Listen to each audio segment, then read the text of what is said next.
제발 버티세요. 곧 구급차가 올 거예요. 애끓는 목소리였습니다. 억수같이 쏟아지는 비명 같은 빗소리를 뚫고 낯선 아가씨의 울음 섞인 목소리가 내 희미한 의식을 붙잡았습니다. 가슴을 쥐어짜는 통증에 눈앞이 캄캄해지고 이대로 아들 녀석 얼굴도 못 보고 길 위에서 죽는구나 모든 것을 포기하려던 바로 그 순간이었죠. 차갑게 식어가던 내 손 위로 누군가의 따뜻한 온기가 포개졌습니다. 그 간절한 손길이 꺼져가던 내 생명의 불씨를 기적처럼 되살렸습니다. 그 온기는 단순한 체온이 아니었습니다. 그것은 한 생명을 구하려는 필사적인 마음이었고 절망의 끝에서 만난 한 줄기 빛이었습니다. 이바구 시작 전에 무료로 하실 수 있는 구독과 좋아요 부탁드립니다. 일주일 동안 정말 고된 출장이었습니다. 시장의 작은 좌판에서 시작해 이만큼 회사를 일구기까지 단 하루도 편히 쉬어본 적 없는 인생이었지만 이번 출장은 유독 고되었습니다. 회사의 명운이 걸린 계약이었기에 일주일 내내 하루 서너 시간 쪽잠을 자며 바이어들을 만나고 설득했습니다. 마지막 날 계약서에 도장을 찍고 돌아서는 순간 온몸에 힘이 탁 풀리는 것을 느꼈습니다. 몸은 천근만근이었지만 마음만은 날아갈 듯 가벼웠습니다.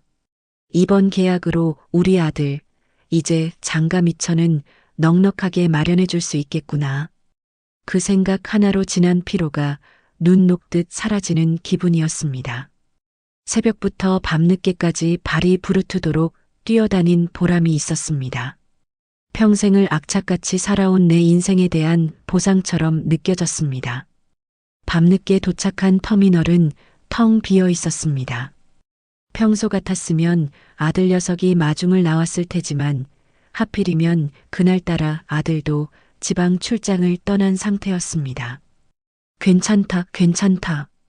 다 큰 아들에게 언제까지 어리광을 부릴 수는 없지. 혼잣말을 되뇌며 택시 승강장으로 향했지만 얄궂게도 하늘에서 장대비가 쏟아지기 시작했습니다. 약속이라도 한 듯 택시들은 코빼기도 보이지 않았습니다. 지친 몸을 이끌고 마냥 기다릴 수만은 없어 결국 근처 편의점에서 얄팍한 비닐우산 하나를 사들고 집을 향해 발걸음을 재촉했습니다.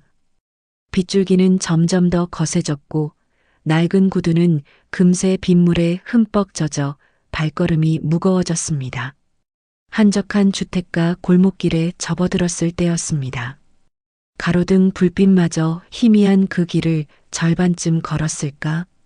갑자기 심장이 쿵 하고 바닥으로 곤두박질 치는 듯한 충격이 온몸을 덮쳤습니다. 손에 들고 있던 우산과 묵직한 서류 가방이 힘없이 바닥으로 떨어졌습니다. 컥 가슴을 부여잡았지만 목구멍으로 거친 숨만 터져 나올 뿐이었습니다. 마치 거대한 바위가 가슴을 짓누르는 듯한 끔찍한 고통이었습니다. 온몸에 피가 역류하는 듯한 느낌에 구역질이 치밀었습니다. 눈앞이 흐려지며 세상이 빙글빙글 돌기 시작했습니다. 벽이라도 붙잡으려 손을 뻗었지만 축축한 담벼락을 스치고는 허공을 헤맸습니다. 아, 이게 말로만 듣던 심장 발작이구나.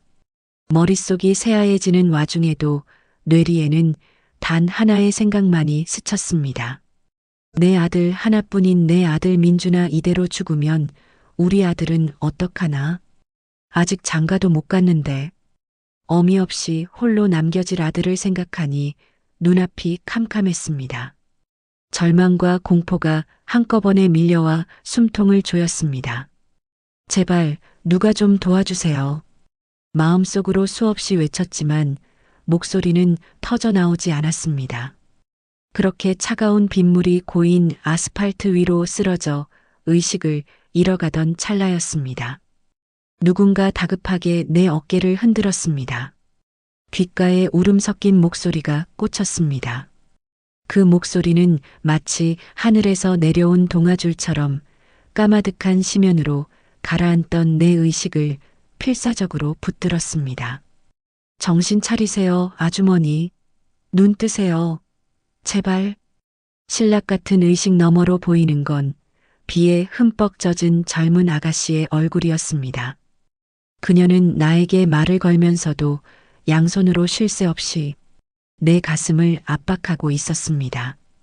어디서 배운 것인지 제법 능숙한 솜씨였습니다. 그녀의 얼굴은 빗물인지 눈물인지 모를 액체로 범벅이 되어 있었지만 그렁그렁한 눈에는 나를 살려내고야 말겠다는 굳은 의지가 서려 있었습니다.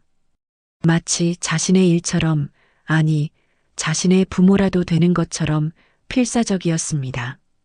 그 눈빛을 보는 순간 꺼져가던 마음에 작은 불씨 하나가 피어올랐습니다. 살고 싶다. 이대로 죽을 수는 없다. 아들 장가가는 모습은 보고 죽어야지. 그 생각 하나로 버텼습니다. 곧이어 멀리서 희미하게 사이렌 소리가 들려왔습니다. 점점 가까워지는 사이렌 소리가 마치 천상의 음악처럼 들렸습니다. 세상이 온통 하얗게 바래는 순간 나는 나를 내려다보는 그녀의 얼굴을 눈에 새기듯 바라보았습니다. 고맙다, 아가씨.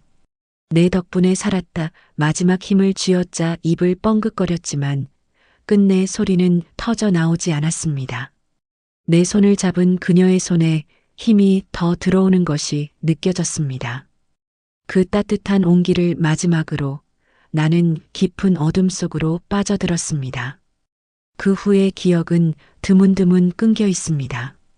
병원 복도를 급하게 오가는 의료진의 분주한 발소리, 어머니, 어머니, 내 이름을 부르는 아들의 절규, 그리고 코를 찌르는 소독약 냄새 의식을 되찾았을 땐 모든 상황이 끝나 있었습니다. 핏기 하나 없는 얼굴로 내 손을 잡고 밤을 새운 아들을 보니 그제야 내가 살아있다는 사실이 실감났습니다. 절망뿐이던 마음에 안도의 한숨이 터져 나왔습니다. 의사는 조금만 늦었어도 위험했다며 기적적으로 살아났다고 말했습니다. 초기 응급처치가 아주 중요했다고 그 덕분에 목숨을 건진 것이라고 덧붙였습니다. 그 말을 듣는 순간 폭우 속에서 내 손을 잡아주던 그 아가씨의 얼굴이 가장 먼저 떠올랐습니다. 이름도 얼굴도 제대로 기억나지 않지만 나를 살리려 애쓰던 그 절박한 눈빛과 따뜻한 손길만은 선명했습니다. 나는 아들에게 그날의 이야기를 하며 나를 구해준 은인을 찾아달라고 부탁했습니다. 평생 갚아도 모자랄 은혜를 입었는데 이대로 넘어갈 수는 없다고 신신당부했습니다. 아들은 백방으로 수소문했지만 단서는 어디에도 없었습니다. CCTV도 없는 후미진 골목길이었고 그 아가씨는 구급대원들에게 나를 인계한 뒤 이름도 연락처도 남기지 않고 홀연히 사라졌다고 했습니다. 구급대원들 역시 경황이 없어 그녀의 인상착의 외에는 아무것도 기억하지 못했습니다. 단지 20 중반 정도 되어 보이는 젊은 아가씨였다는 것밖에는 나는 포기할 수 없었습니다. 퇴원 후 나는 몸이 불편한데도 불구하고 매일같이 그 골목길을 찾아갔습니다. 혹시나 그녀가 다시 지나가지 않을까, 근처에 사는 사람이 아닐까 하는 신락 같은 희망 때문이었습니다. 근처 가게들을 일일이 찾아다니며 그날 밤에 일을 묻고 다녔지만 아무도 그녀를 아는 사람이 없었습니다. 글쎄요, 그 시간에 이 길을 지나는 젊은 아가씨는 거의 없는데 슈퍼 주인은 고개를 갸웃거릴 뿐이었습니다. 시간은 무심하게 흘러갔고 내 마음속에는 고마움과 함께 찾지 못하는 아쉬움, 그리고 미안함이 눈덩이처럼 불어났습니다. 신문사에 제보라도 해볼까 했지만 아들은 극구 말렸습니다.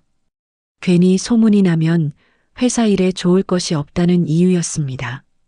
그 말도 일리가 있었기에 나는 조용히 단념할 수밖에 없었습니다.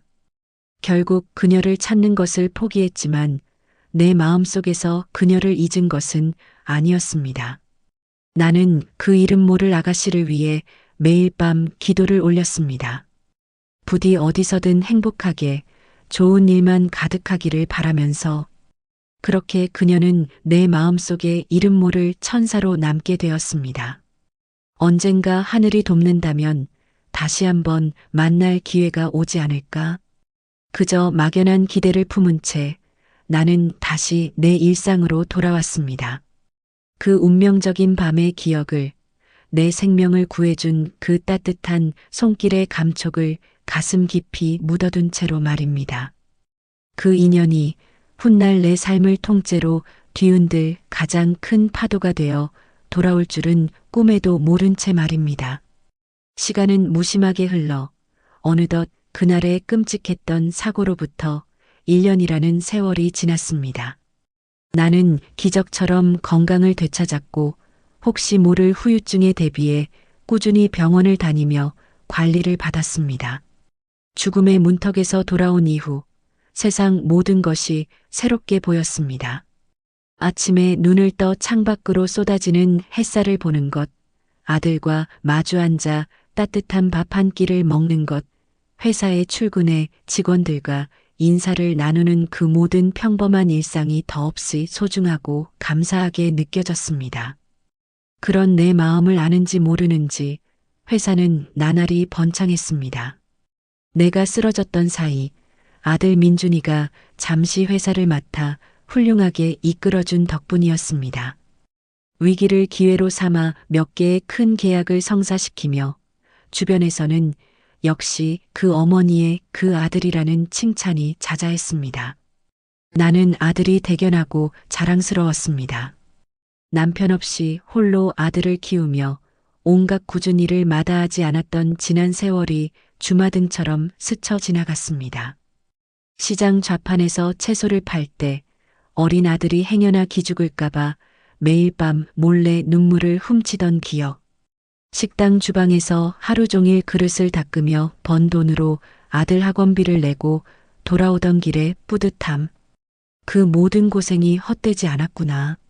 저렇게 훌륭하게 자라준 아들을 보니 내 인생은 성공한 인생이라는 생각이 들었습니다. 나의 모든 것이자 유일한 자부심, 그것이 바로 내 아들 민준이었습니다. 이제 내게 남은 소원이라고는 오직 하나였습니다. 바로 홀로 키운 외아들 민준이가 좋은 짝을 만나 행복한 가정을 꾸리는 것. 나는 민준이가 나처럼 고생하지 않고 좋은 집안의 반듯한 규수를 만나 사랑받으며 살기를 바랐습니다. 우리 집안의 부족한 격을 채워줄 수 있는 그런 며느리 말입니다. 그래서 나는 아들 주변의 여자들에게 늘 까다로운 잣대를 들이밀었습니다. 민준이가 대학 시절 잠시 만났던 여자친구도 나는 집안 배경이 마음에 들지 않는다는 이유로 탐탁지 않게 여겼습니다. 아들은 그런 나에게 서운함을 내비치기도 했지만 나는 아들의 미래를 위한 일이라고 굳게 믿었습니다. 사랑만으로 살 수 없는 것이 인생이라는 것을 나는 너무나도 잘 알고 있었기 때문입니다. 그러던 어느 날 저녁이었습니다.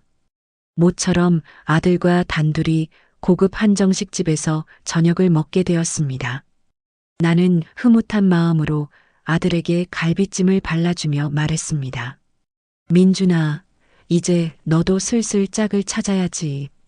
엄마 아는 분 중에 아주 참한 아가씨가 있는데 한번 만나볼래? 아버님이 판사 출신이시라는데. 내 말이 채 끝나기도 전에 민준이가 수저를 내려놓으며 말했습니다. 어머니, 드릴 말씀이 있습니다. 아들의 표정이 사뭇 진지했습니다. 올 것이 왔구나. 나는 내심 어떤 대단한 집안의 규수 얘기를 하려나 기대하며 귀를 기울였습니다. 그런데 아들의 입에서 나온 말은 내 예상과는 전혀 다른 것이었습니다. 저 결혼하고 싶은 사람이 있습니다. 나는 순간 숨을 멈췄습니다. 결혼? 연애도 아니고 결혼? 나는 애써 미소를 지으며 물었습니다.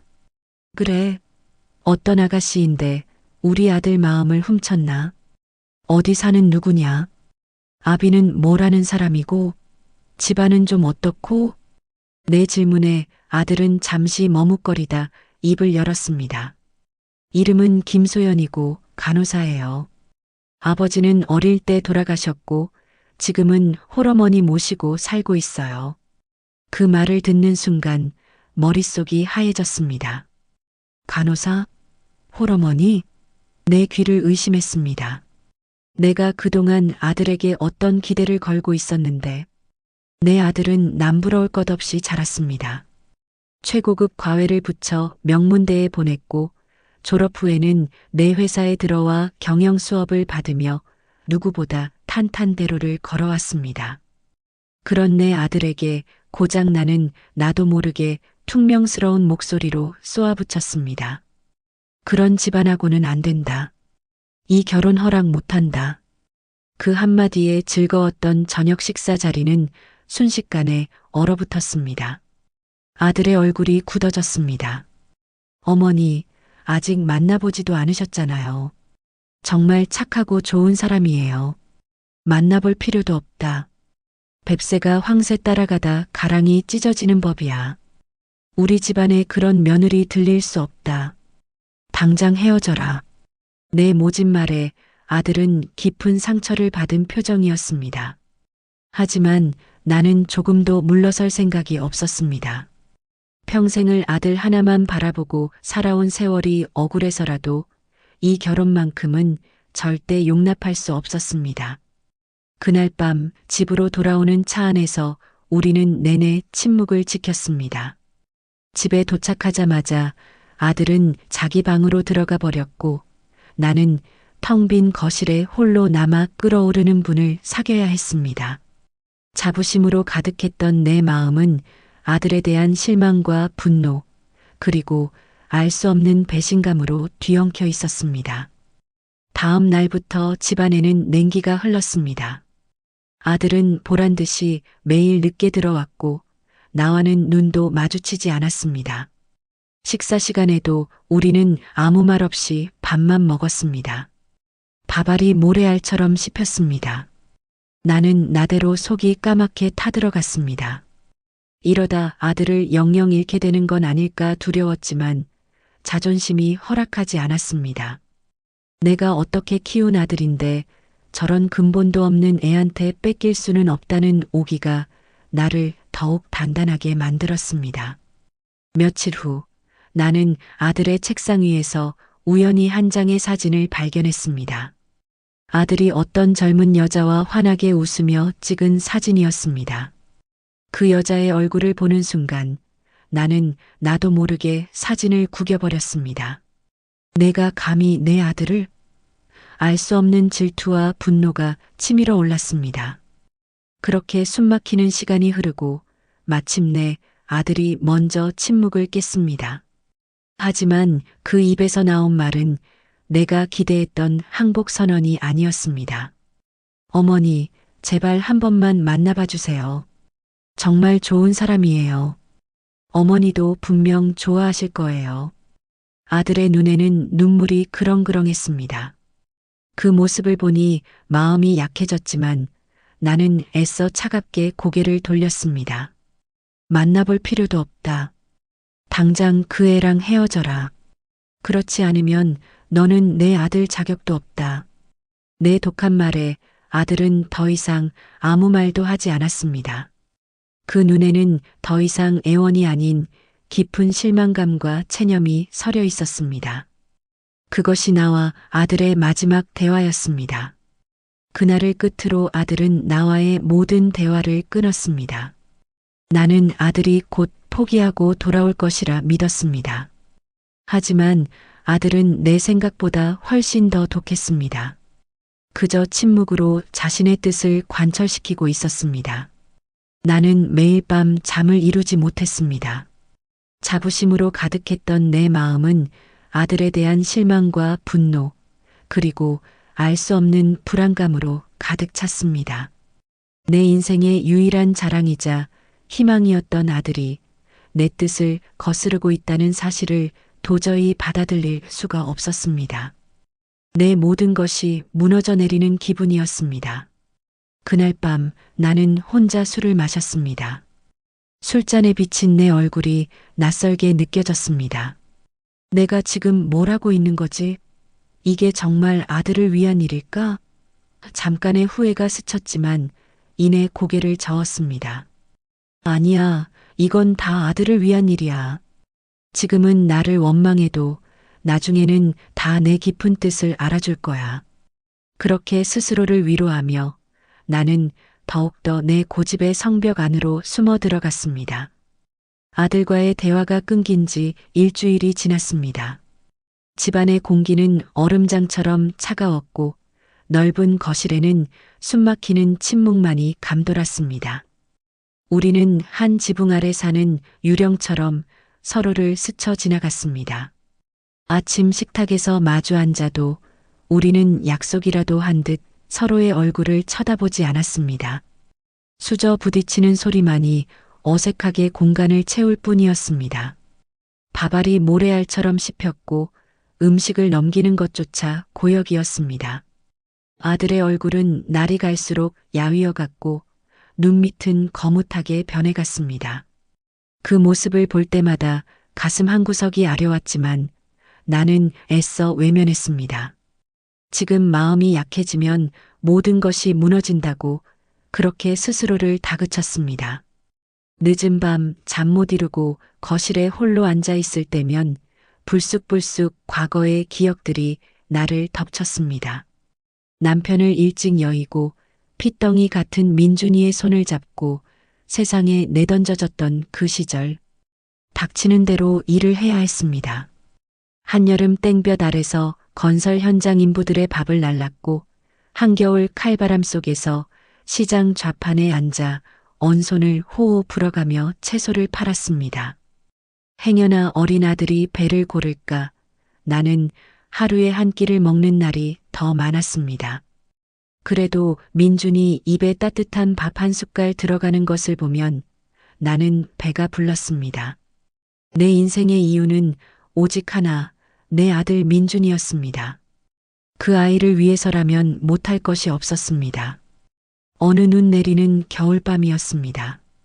장사를 마치고 돌아오는 길, 내 등에는 잠든 민준이가 엎여 있었습니다.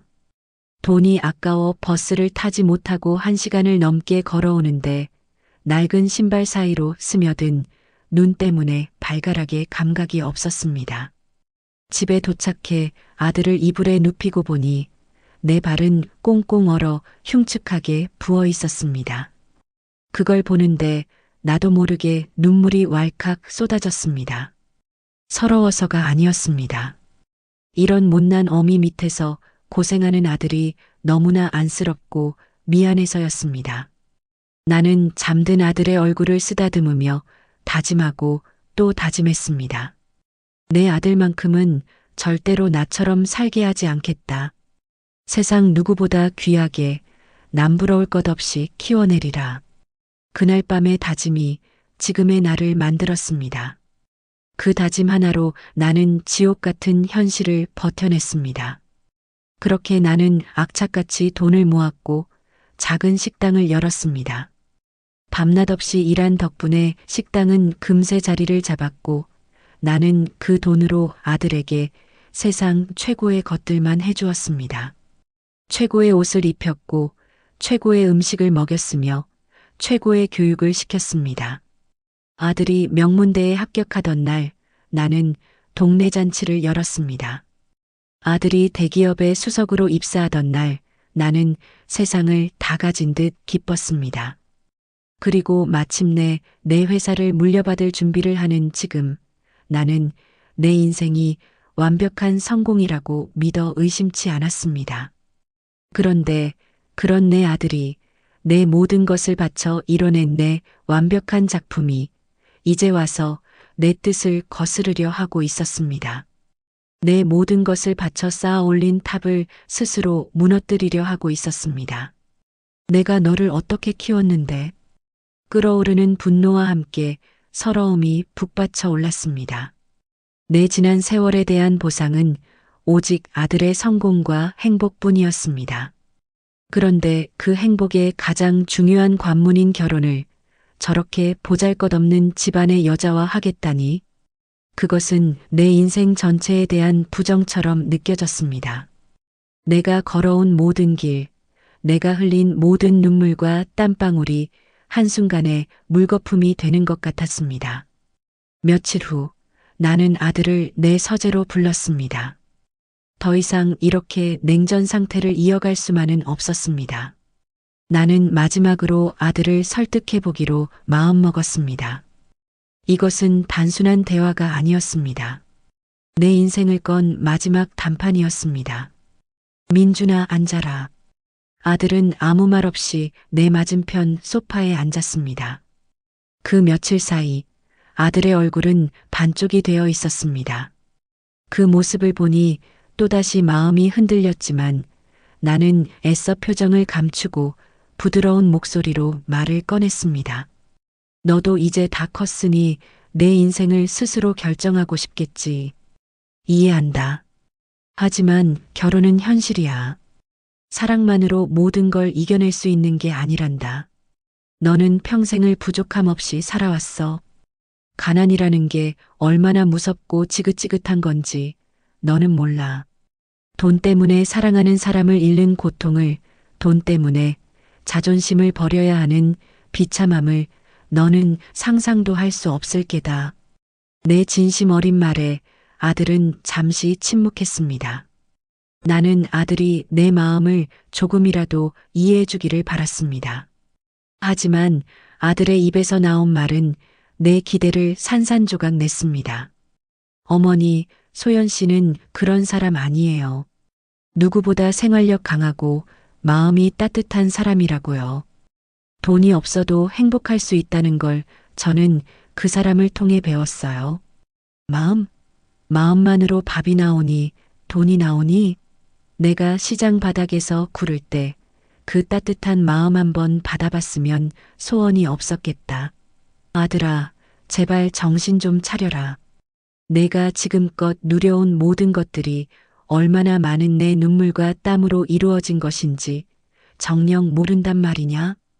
결국 나는 언성을 높이고 말았습니다. 내 말에 아들은 입술을 깨물었습니다.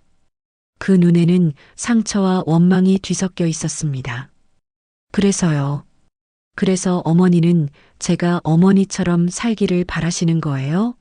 돈과 배경만 보고 사랑 없는 결혼을 하기를 바라시냐고요? 뭐, 사랑 없는 결혼?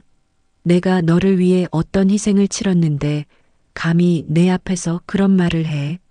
그래, 좋다. 정 그렇게 그 계집애가 좋으면 너는 내 아들 자격도 없다. 당장 이 집에서 나가. 나가서 내들끼리 얼마나 잘 사나 한번 보자. 내 눈에 흙이 들어가기 전까지는 그 결혼 절대로 허락 못한다. 나는 이성을 잃고 소리쳤습니다. 아들은 더 이상 아무 말도 하지 않았습니다. 그저 깊은 슬픔이 담긴 눈으로 나를 한참 동안 바라보다 조용히 자리에서 일어나 서재를 나갔습니다. 쾅 하고 닫히는 문소리가 내 심장을 후려치는 것 같았습니다. 나는 그 자리에 주저앉아 한참을 울었습니다. 서러워서, 분해서, 그리고 내 마음을 몰라주는 아들이 야속해서. 하지만 나는 내 선택이 틀렸다고 생각하지 않았습니다. 이것은 아들을 위한 최선의 선택이라고 나는 굳게 믿었습니다. 지금은 나를 원망해도 언젠가는 다 내 깊은 뜻을 알아줄 날이 올 것이라고.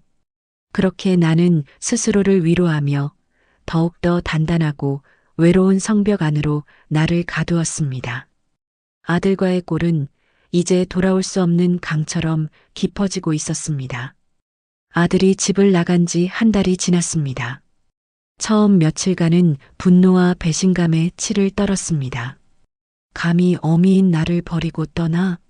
내가 어떻게 키웠는데 저런 배은망덕한 놈. 나는 아들에게서 오는 모든 연락을 차단했습니다. 회사에도 나가지 않았습니다. 임원회의에 내 그림자조차 비추지 않았죠. 아들 녀석 얼굴이 박힌 조직도를 마주할 자신이 없었습니다. 하지만 시간이 흐를수록 활화산처럼 타오르던 분노는 서서히 식어 싸늘한 재가 되어 가슴에 쌓였습니다. 그제는 그리움으로, 사무치는 배신감은 칼날 같은 불안감으로 변해갔습니다. 텅 빈 아들의 방을 볼 때마다 가슴에 구멍이 뚫린 듯 허전했고, 식탁에 마주 앉을 사람이 없다는 사실이 사무치게 외로웠습니다. 밤마다 잠을 이루지 못하고 최고급 양주를 물처럼 들이켜는 날이 늘어갔습니다. 술 기운에 취하면 민준아, 내 아들아 하고 애타게 부르다 거실 소파에서 잠들기 일쑤였습니다. 그러던 어느 날 보다 못한 김 비서가 조심스럽게 내게 서류 하나를 내밀었습니다. 아들이 회사에 사직서를 제출했다는 것이었습니다. 그 말을 듣는 순간 나는 망치로 머리를 한 대 얻어맞은 듯한 충격에 휩싸였습니다. 내 회사를 물려받아야 할 아들이, 내 평생의 꿈이자 희망이었던 아들이 모든 것을 버리고 떠나려 하고 있었습니다. 나는 떨리는 손으로 사직서를 집어들었습니다. 붓으로 쓴 듯 단정한 글씨체, 그 글씨체마저 나를 향한 원망처럼 느껴졌습니다. 사직 사유란에는 일신상의 사유라고 타인처럼 냉정하고 간결한 5글자만 적혀 있었습니다. 그 짤막한 사직 사유가 비수처럼 내 가슴에 박혔습니다. 그제야 나는 깨달았습니다. 내가 아들을 벼랑 끝으로 내몰고 있었다는 사실을, 내 욕심이, 내 고집이, 내 아들의 인생을 송두리째 흔들고 있었습니다.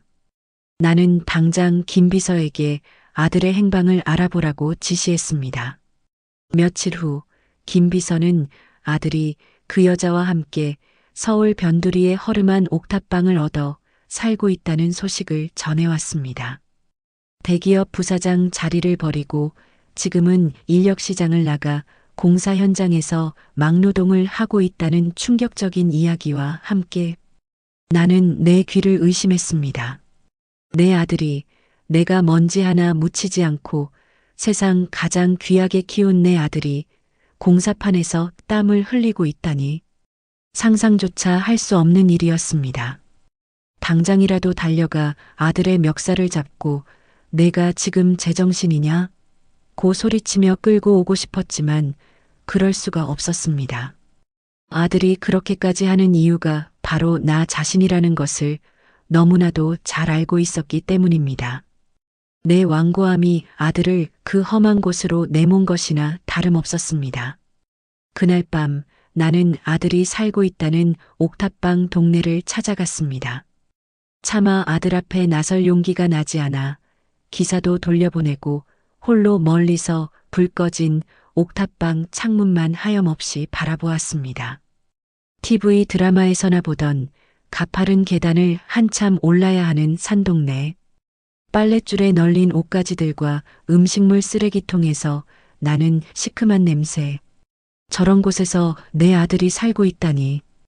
가슴이 미어졌습니다. 한참을 그렇게 미동도 없이 서 있는데 저 멀리서 아들과 그 여자가 함께 걸어오는 모습이 보였습니다. 아들의 손에는 검은 비닐봉지가 들려 있었고 그 여자는 아들의 팔에 다정하게 팔짱을 끼고 있었습니다. 두 사람은 뭐가 그리 즐거운지 환하게 웃으며 이야기를 나누고 있었습니다. 그 모습을 보는 순간 나는 나도 모르게 전봇대 뒤로 몸을 숨겼습니다.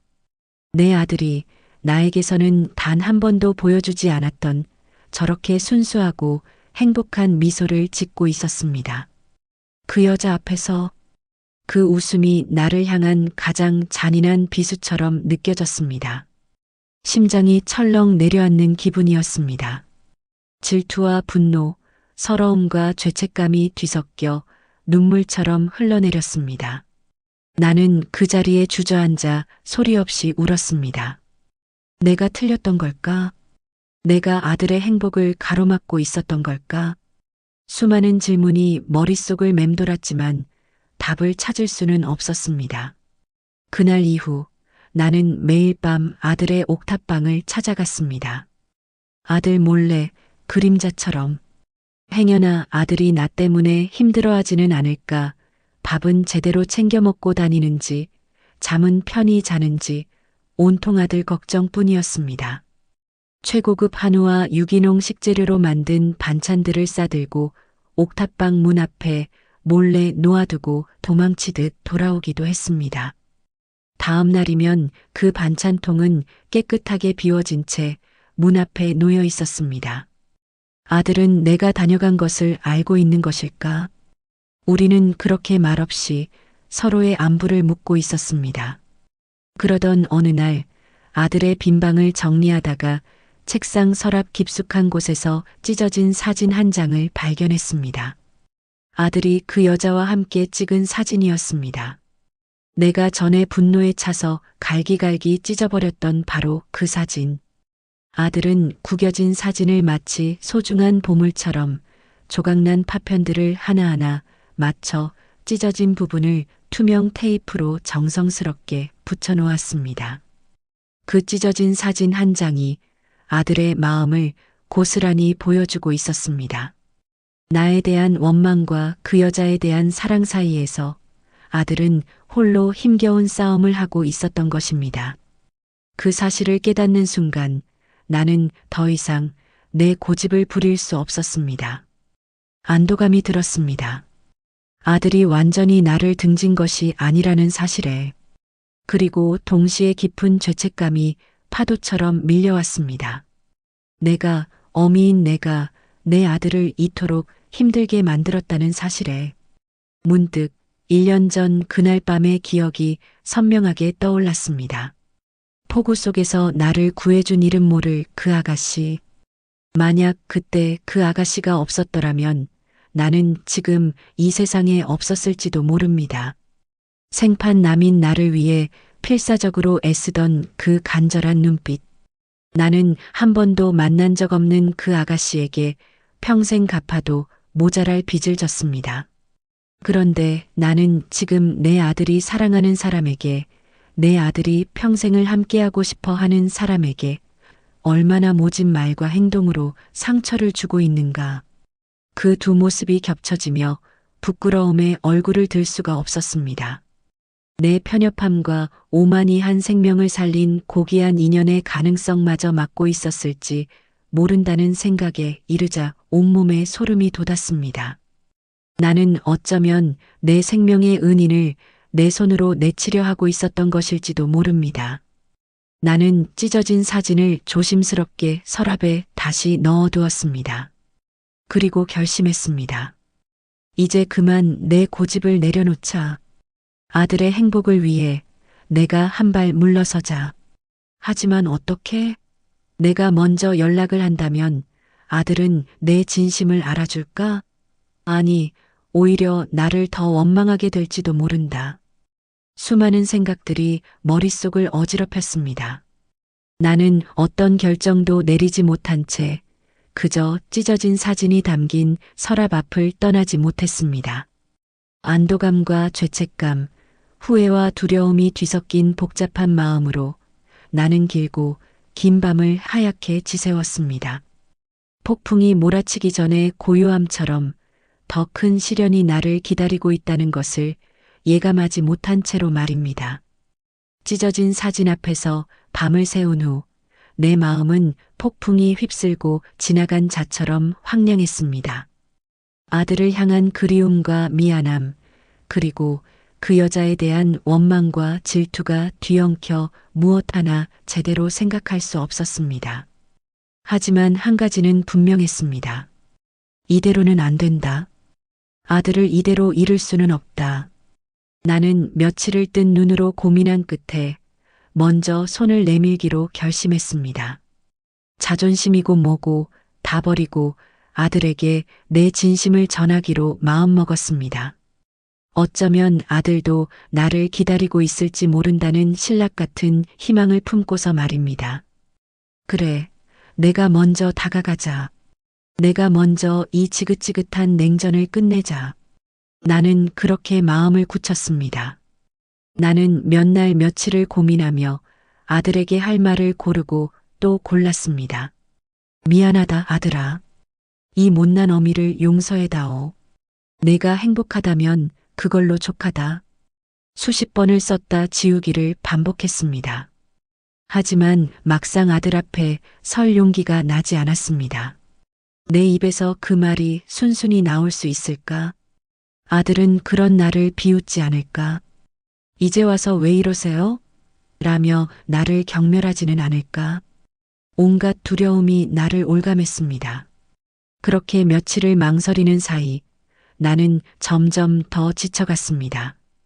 매일 밤 아들이 살고 있는 옥탑방 동네를 배회했지만 차마 그 가파른 계단을 오를 수는 없었습니다. 나는 그저 내 차 안에서 아들이 일과를 마치고 그 여자와 함께 집으로 돌아오는 모습을 지켜볼 뿐이었습니다.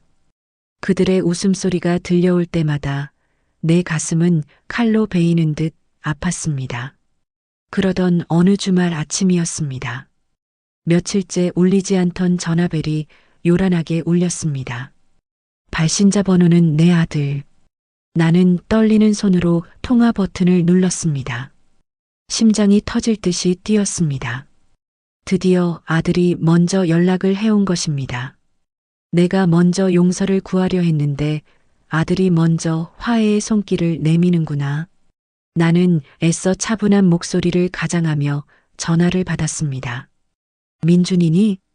수화기 너머로 들려오는 아들의 목소리는 예전처럼 다정하지 않았습니다.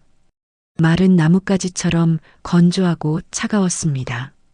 그 목소리에는 어미를 향한 어떤 감정도 실려 있지 않았습니다. 어머니, 저 민준입니다. 그래, 무슨 일이냐? 밥은 먹고 다니는 게냐? 지낼만은 하고, 그 옥탑방은 춥지는 않고, 내 걱정스러운 물음에 아들은 아무런 대답도 하지 않았습니다. 잠시 침묵이 흘렀고 곧이어 아들의 입에서 나온 말은 내 마지막 기대를 산산조각 냈습니다. 다음 주 토요일 오후 6시 강남 한정식 예가에서 상견례 날짜 잡았습니다.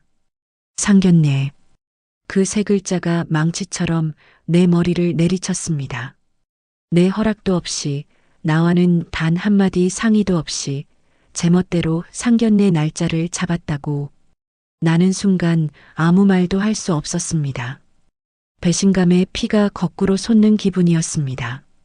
내가 지금껏 어떤 마음으로 밤을 지새웠는데, 내가 얼마나 많은 고민과 후회를 했는데, 내가 먼저 용서를 구하려고 얼마나 애를 썼는데, 이 모든 것을 비웃기라도 하듯 아들은 내게 일방적인 통보를 하고 있었습니다. 뭐라고? 너 지금 제정신이야? 이 어미를 무시해도 유분수지. 어떻게 나한테 한마디 상의도 없이. 내가 분노에 차서 소리치자 아들은 더욱 차가운 목소리로 내 말을 잘랐습니다. 오시든 안 오시든 저는 그날 상견례 할 겁니다. 제 인생이에요, 어머니. 더 이상 어머니의 인형으로 살지 않겠습니다. 소연 씨에게 그리고 장모님 되실 분께 너무나도 죄송해서 더는 미룰 수가 없습니다. 그리고 어머니께서도 그날 꼭 오셔서 두 눈으로 똑똑히 보세요. 제가 어떤 사람을 사랑하는지, 그리고 제가 얼마나 행복한지. 그 말을 끝으로 전화는 끊겼습니다. 뚜마이너스 하는 신호음이 내 귓가를 맴돌았습니다. 나는 허망하게 전화기를 내려놓았습니다. 온몸에 힘이 쭉 빠져나갔습니다. 아들은 더 이상 내 아들이 아니었습니다. 그 여자의 남자, 그 여자의 남편이 되기로 결심한 나에게 등을 돌린 타인이었습니다. 그 사실이 칼날이 되어 내 심장을 후벼 팠습니다. 서러움과 분노에 눈물이 왈칵 쏟아졌습니다. 내가 평생을 바쳐 키운 아들이 나를 이렇게 비참하게 만들다니. 차라리 그날 밤 폭우 속에서 그대로 죽어버렸으면 좋았을 것을. 원망스러운 마음에 가슴을 쳤습니다. 내가 살려낸 내 목숨이 이제는 나를 겨누는 칼이 되어 돌아온 기분이었습니다. 나는 그날 밤 뜬 눈으로 밤을 새웠습니다. 아들을 이대로 영영 잃을 것인가? 아니면 내 마지막 자존심을 버리고 아들의 뜻을 따를 것인가? 두 가지 선택지를 두고 밤새도록 고민했습니다. 아들을 잃는다는 것은 내 인생의 전부를 잃는 것과 같았습니다. 내 삶의 의미가, 내가 살아온 모든 이유가 사라지는 것이었습니다. 하지만 상견례에 나간다는 것은 내가 그토록 반대했던 그 여자와 그 집안을 내 며느리로, 내 사돈으로 인정한다는 뜻이었습니다. 그것은 내 자존심이, 내 신념이 허락하지 않았습니다. 시장 바닥에서 구르며 쌓아 올린 내 인생의 탑을 내 손으로 무너뜨리는 것과 같았습니다. 날이 밝아올 무렵 나는 마침내 결심을 굳혔습니다. 아들을 잃을 수는 없다. 절대로. 하지만 순순히 물러나 줄 생각도 없었습니다. 그래, 상견례에 나가주마. 나가서 그 여자의 버릇을 아주 단단히 고쳐놓으리라. 얼마나 대단한 집안의 딸이기에 내 아들을 홀려놨는지 내 눈으로 똑똑히 확인해 주리라. 감히 내 아들을 넘본 대가를 톡톡히 치르게 해주리라. 나는 도끼를 품었습니다. 이것은 항복이 아니었습니다. 또 다른 전쟁의 시작이었습니다. 내 아들을 되찾기 위한 마지막 전쟁. 나는 김비서를 불러 내가 가진 옷 중에 가장 화려하고 위압적인 옷을 준비하라고 지시했습니다. 머리부터 발끝까지 누가 봐도 기죽을 만한 모습으로 나를 꾸미라고 했습니다. 수십 년간 모아온 보석함도 열었습니다. 그 중에서 가장 크고 화려한 다이아몬드 목걸이와 귀걸이, 반지를 골랐습니다. 그리고 강남에서 가장 비싸고 예약하기 어렵다는 미용실과 메이크업 숍을 예약했습니다. 나는 내 모든 것을 걸고 이 전쟁에서 이겨야 했습니다. 아들을 되찾기 위해서, 그리고 내 마지막 자존심을 지키기 위해서 그 여자와 그 집안 사람들 앞에 내가 어떤 사람인지, 내 아들이 어떤 사람의 아들인지 똑똑히 보여주어야 했습니다. 상견례 날짜가 다가올수록 내 마음속의 도끼는 점점 더 강해졌습니다. 나는 매일 밤 거울을 보며 연습했습니다. 어떤 표정으로 그들을 대할지, 어떤 말로 그들의 길을 꺾어 놓을지. 가난한 집안에서 참 곱게도 잘하셨네요. 따님 하나 믿고 아들 인생 망치려는 신부는 아니시겠죠? 저희 민준이는 이런 누추한 곳과는 어울리지 않는데 어떻게 생각하세요? 수십 가지의 모욕적인 말들을 떠올리며 나는 입꼬리를 비틀어 올렸습니다. 배신감은 나를 더욱 차갑고 단단하게 만들었습니다. 아들을 잃을 수 없다는 절박함은 나를 괴물로 만들어가고 있었습니다. 나는 그렇게 내 아들의 가장 중요한 날을 망치기 위한 준비를 차근차근 해나가고 있었습니다.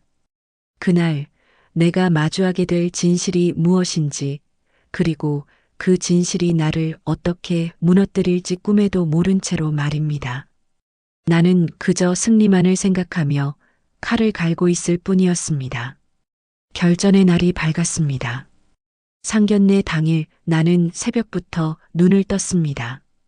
밤새 한숨도 자지 못했지만 정신은 오히려 쇠를 씹은 듯 맑았습니다. 오늘 있을 전쟁을 위해 내 몸의 모든 감각이 칼날처럼 곤두서 있는 것 같았습니다. 나는 욕실로 들어가 차가운 물로 세수를 했습니다. 거울에 비친 내 얼굴은 낯설었습니다. 지난 몇 달간의 마음고생으로 눈밑은 퀭했고 입가에는 깊은 주름이 패어 있었습니다. 하지만 내 눈빛만은 형형하게 빛나고 있었습니다. 반드시 이겨야 한다는, 내 아들을 되찾아야 한다는 도끼 어린 광채였습니다. 오늘 모든 것을 끝낸다. 나는 거울 속의 나를 향해 나지막이 속삭였습니다. 그 목소리는 차갑고 단단했습니다. 나는 예약해둔 강남의 최고급 뷰티 살롱으로 향했습니다.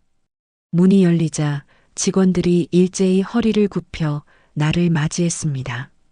나는 여왕처럼 당당하게 걸어 들어가 가장 안쪽의 VVIP 룸으로 안내받았습니다. 오늘 제 인생에서 가장 중요한 날입니다.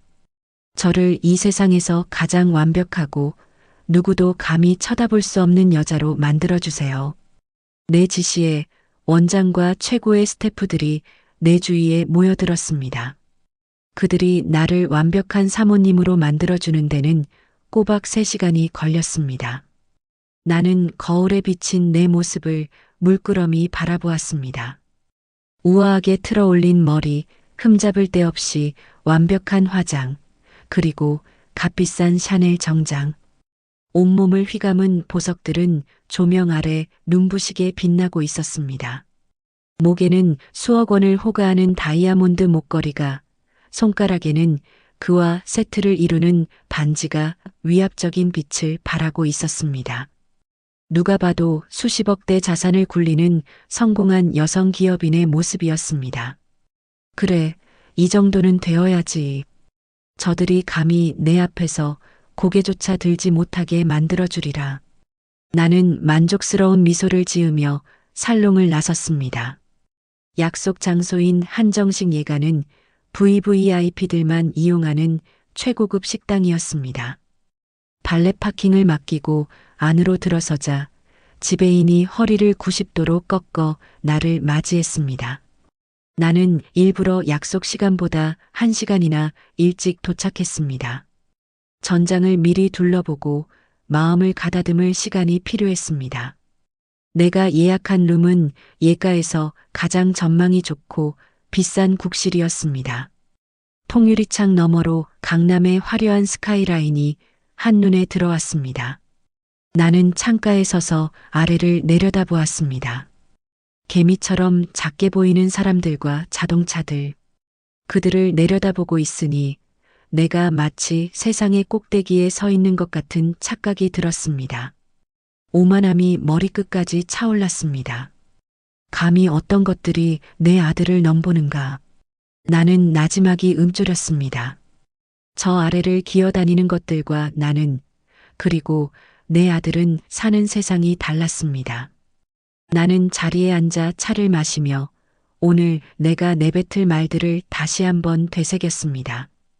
어떻게 하면 저들의 길을 단번에 꺾어 놓을 수 있을까?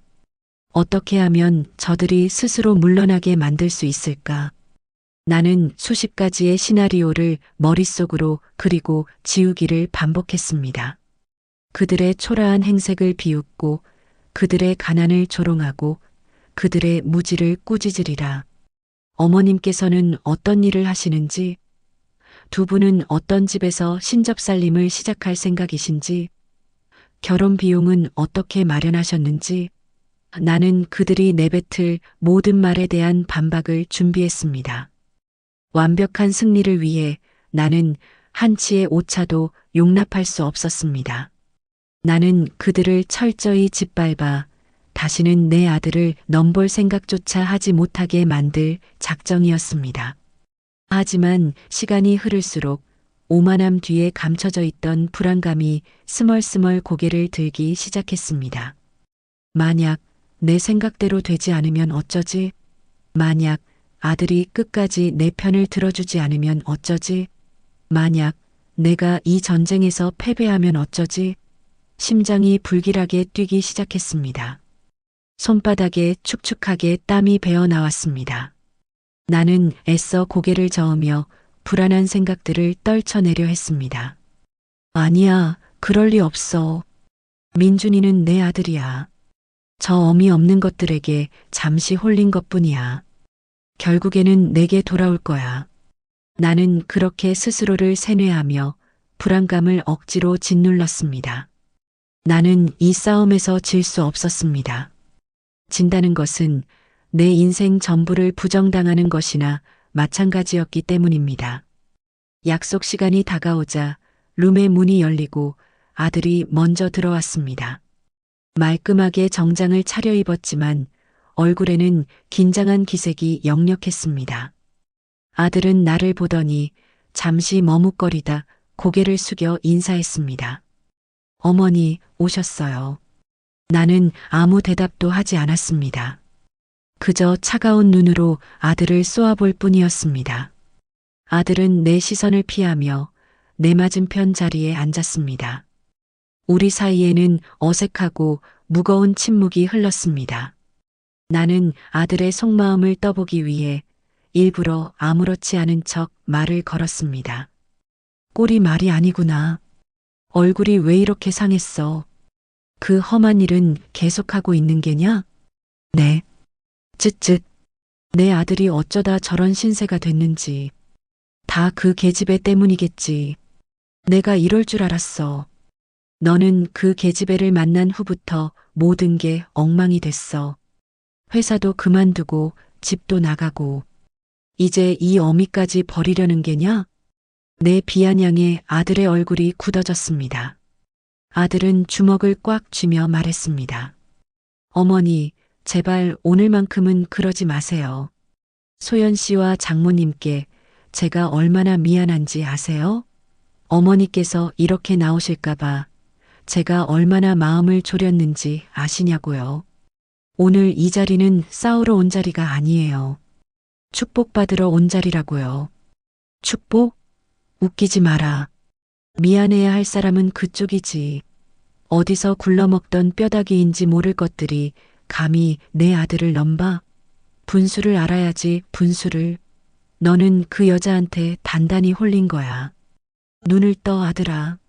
제발. 이 어미가 너를 위해서 하는 말이야. 내 막말에 아들의 얼굴이 하얗게 질렸습니다. 아들은 자리에서 벌떡 일어나려다 이내 다시 주저앉았습니다. 아들은 더 이상 나와 말을 섞고 싶지 않다는 듯 고개를 돌려 창밖만 바라보았습니다. 나는 그런 아들의 모습을 보며 속으로 쾌재를 불렀습니다. 그래, 그렇게 나와야지. 내가 아무리 발버둥 쳐도 너는 내 아들이고 내 소나기를 벗어날 수 없어. 나는 차를 한 모금 마시며 우아하게 다리를 꼬았습니다. 그리고 룸의 문이 열리기만을 기다렸습니다. 이제 곧 이 전쟁의 서막이 오를 것이었습니다.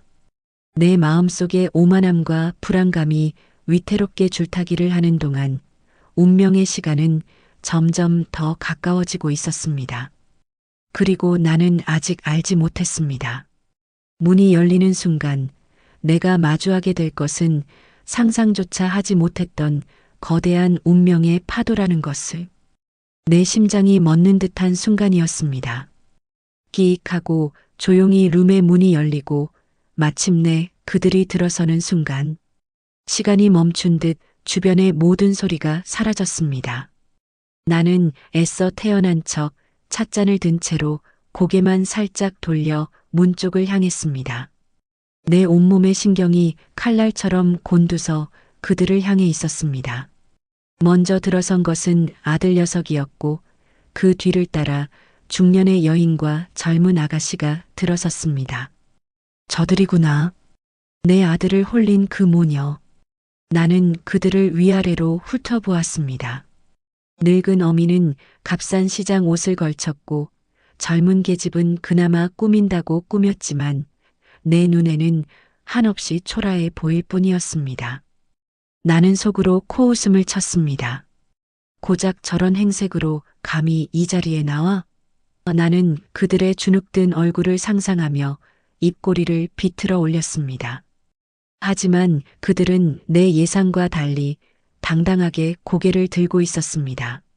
특히 그 어미라는 여자의 눈빛은 가난에 찌든 비굴함이 아니라 오랜 세월을 정직하게 살아온 사람만이 가질 수 있는 맑고 단단한 빛을 띠고 있었습니다. 그 모습에 나는 순간적으로 불쾌한 감정이 치밀었습니다. 가난한 것들이 자존심만 살아서는. 아들이 내게 다가와 그들을 소개했습니다. 어머니, 인사하세요. 소연 씨, 그리고 장모님 되실 분이세요. 나는 자리에서 일어나지도 않은 채 그저 고개만 까딱했습니다. 내 무례한 태도에 아들의 얼굴이 굳어지는 것이 보였지만 나는 아랑곳하지 않았습니다. 그들은 내 앞에 다가와 공손하게 허리를 숙여 인사했습니다. 처음 뵙겠습니다, 어머님. 김소연입니다. 말씀 많이 들었습니다. 박선자입니다. 나는 그들의 인사를 받는 둥 마는 둥 하며 찻잔을 들어 차를 한 모금 마셨습니다. 그리고는 찻잔을 탁 소리가 나게 내려놓으며 준비했던 첫 번째 공격을 시작했습니다. 앉으시죠. 집안이 가난하면 예의범절이라도 깍듯해야 되겠죠. 내 독설에 그들의 얼굴이 굳어지는 것이 보였습니다. 아들은 당장이라도 소리치고 싶은 표정이었지만 애써 참고 있었습니다.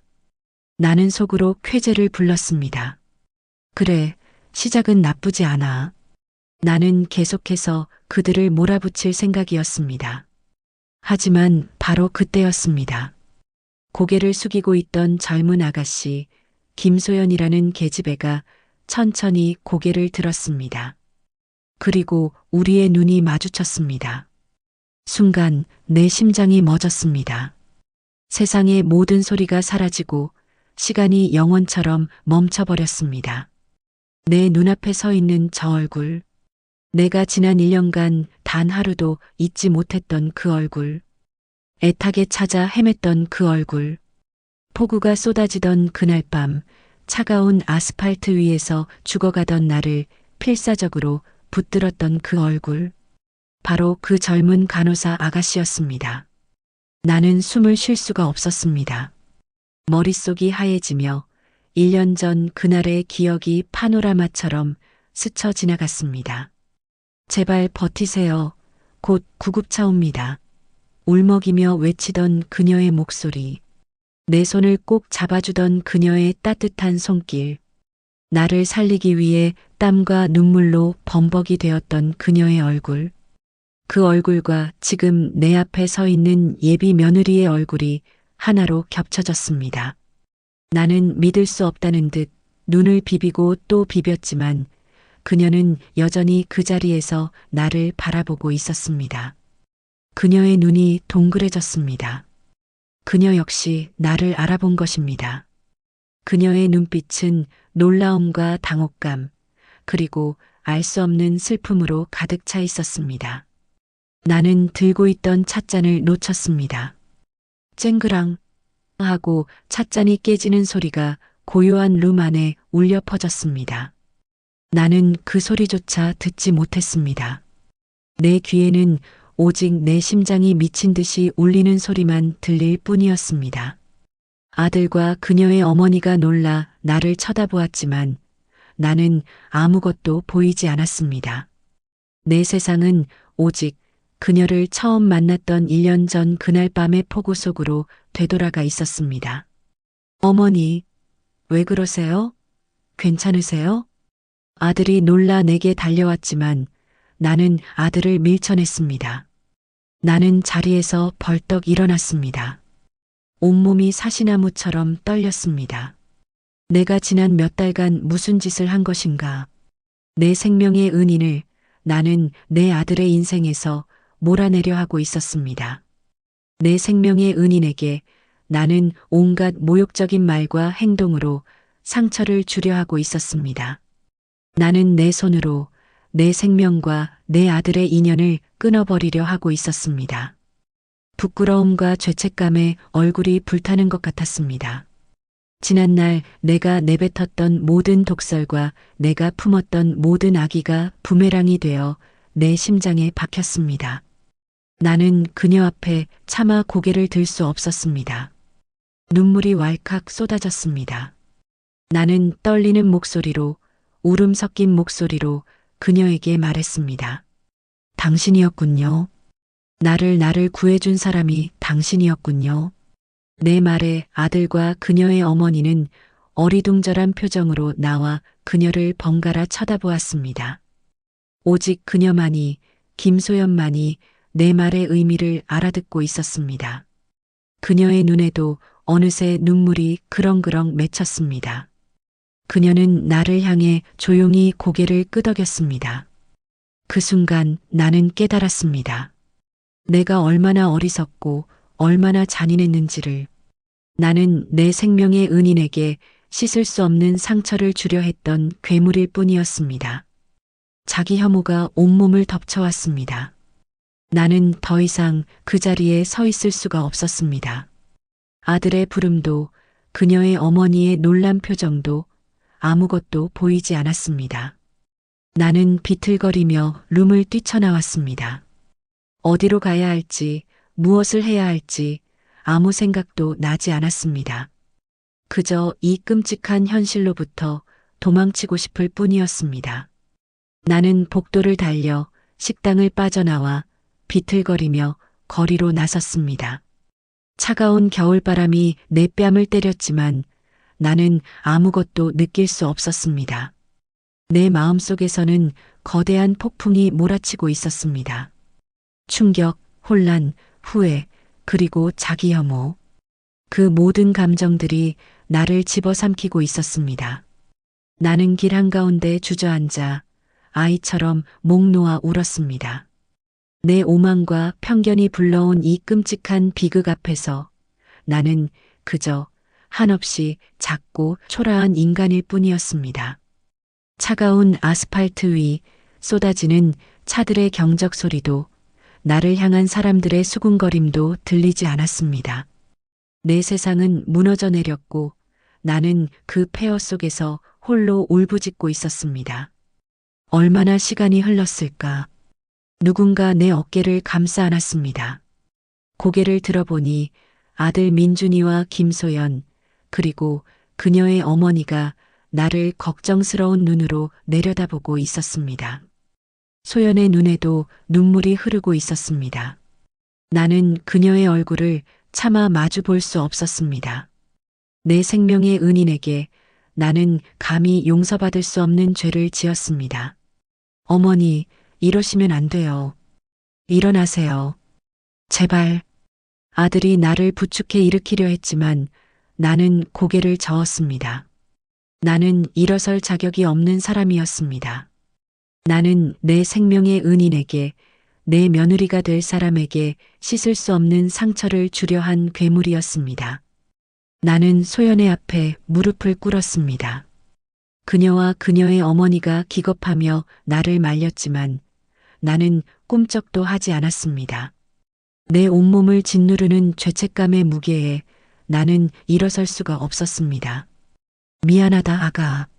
정말 미안하다. 이 못난 늙은이를 용서하지 마라. 내가 죽을 죄를 지었다. 하늘이 무섭지도 않은가. 내가 내 생명의 은인도 몰라보고 온갖 모진 말로 너를 괴롭히려 했다니. 내가 무슨 낯으로 너를 보겠니? 나는 눈물로 범벅이 된 채 진심으로 용서를 빌었습니다. 내 평생의 오만과 편견, 아집이 한순간에 무너져 내리는 순간이었습니다. 소연은 함께 눈물을 흘리며 나를 일으켜 세웠습니다. 그리고는 아무 말 없이 나를 꼭 안아주었습니다.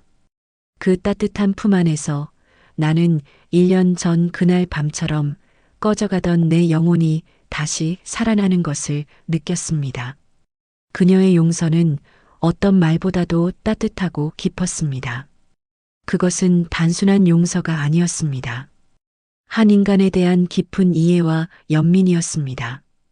우리는 다시 상견례 장소로 돌아왔습니다. 하지만 그곳은 더 이상 전쟁터가 아니었습니다. 깨진 찻잔 조각만이 조금 전의 비극을 말해주고 있을 뿐, 룸 안에는 어색하지만 따뜻한 온기가 감돌았습니다. 우리는 아무 말 없이 서로의 얼굴만 바라보았습니다. 먼저 침묵을 깬 것은 소연의 어머니, 박선자 여사였습니다. 그녀는 내 손을 조용히 잡으며 담담하게 입을 열었습니다. 우리 소연이가 어릴 적에 아버지를 일찍 여의었습니다. 그때 병원에서 의사 선생님과 간호사분들이 아니었으면 우리 소연이 아빠는 길에서 외롭게 돌아가셨을 겁니다. 그 후로 우리 소연이는 아픈 사람을 보면 그냥 지나치지 못하는 아이가 되었습니다. 그래서 간호사가 되었고요. 그날 밤 사모님을 구한 것도 우리 소연이에게는 너무나도 당연한 일이었을 겁니다. 그러니 너무 마음 쓰지 마십시오. 다 인연이 닿으려고 그랬나 봅니다. 우리 아이들이 서로 사랑한다는데 부모가 막을 수 있나요? 그저 행복하게 잘 살기만 바랄 뿐이지요. 그녀의 담담한 말에 나는 또다시 눈물을 쏟고 말았습니다. 나는 그동안 저들을 얼마나 오해하고 얼마나 무시했던가. 나는 그들의 가난을 비웃고 그들의 진심을 의심했습니다. 나는 부끄러움에 고개를 들 수 없었습니다. 나는 자리에서 일어나 그녀의 앞에 깊이 고개를 숙였습니다. 제가 어리석었습니다. 그 사람의 마음을 보지 못하고 제가 가진 편견으로 모든 것을 판단했습니다. 부디 저를 용서하십시오, 사부인. 제가 사부인과 아가씨께 큰 죄를 지었습니다. 내 진심 어린 사과에 그녀는 내 손을 따뜻하게 잡아주었습니다. 그날 밤 우리는 비로소 진짜 상견례를 했습니다. 우리는 서로의 살아온 이야기를 나누었고 서로의 아픔을 보듬었으며 서로의 진심을 확인했습니다. 아들은 그제야 안심한 듯 편안한 미소를 지었습니다. 나는 그런 아들의 모습을 보며 마음속으로 수없이 다짐했습니다. 다시는 내 욕심으로 아들의 행복을 가로막지 않으리라. 내 남은 인생은 이 고마운 인연들을 지키고 사랑하는 데 쓰리라. 얼마 후 아들과 소연이는 많은 사람의 축복 속에서 결혼식을 올렸습니다. 나는 세상에서 가장 아름다운 내 며느리의 손을 꼭 잡고 하객들 앞에서 진심으로 말했습니다. 내 며느리가 되어줘서 고맙다. 그리고 내 생명을 구해줘서 고맙다. 너는 내게 며느리이기 이전에 내 생명의 은인이다.